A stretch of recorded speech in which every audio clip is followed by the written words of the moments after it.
എന്റെ പൊന്നു മഞ്ചിമ്മ ഒന്ന് വേഗം വരുണ്ടോ? അന്റെ പൂട്ടലും പിടിക്കലും കഴിയുമ്പോ അവിടുത്തെ പായസം കഴിയും. ഇതാ വരണേ, നിങ്ങളെ പോലെയല്ലേ കൊറേ ഒരുങ്ങാനൊക്കെ ഉള്ളതാണേ. പിന്നെ അന്നപ്പോ ഇങ്ങനെ ചെക്കന്മാരിങ്ങനെ നോക്കാൻ വരികയല്ലേ. എടി കെട്ട് കഴിഞ്ഞതിന് ശേഷം ഈയൊക്കെ ആന്റിമാരെ ഗണത്തിൽ പെട്ട്. ഓ അതായിരിക്കില്ലേ മോനെ ആന്റിമാരോടൊരു ചായ ഇത്. എടി ആ താക്കോല് തന്നെ. എന്തേലും എടുക്കാൻ പറഞ്ഞാ? എടുക്കാൻ മറന്നല്ല, കൊടുക്കാൻ മറന്നതാ. കക്കൂസ് പോണം. തുടങ്ങി.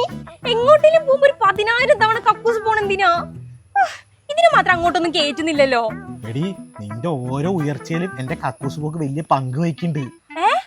ആ ഫോളോവേഴ്സ് കയറുന്നില്ലേ, കണ്ടന്റ് ഉണ്ടാക്കണ്ടേ. ഇതൊക്കെ എവിടുന്ന ഉണ്ടാക്കണെന്നാ? കക്കൂസിന്ന്. പിന്നെ തൂറാൻ മുട്ടിക്കഴിഞ്ഞാൽ മനുഷ്യന്മാർ തൂറും, അതൊക്കെ സർവ്വസാധാരണമാണ്. അല്ല എന്നെ പോലെ വർഷത്തിൽ 1-2 തവണ. ഈ താക്കോലും തന്നെ, ഞാൻ കക്കൂസ് പോയിട്ട് വരാം. ഓ ആ ഫോണും താ, ഒരു 2-3 കണ്ടന്റ് ആയിട്ട് വരാം.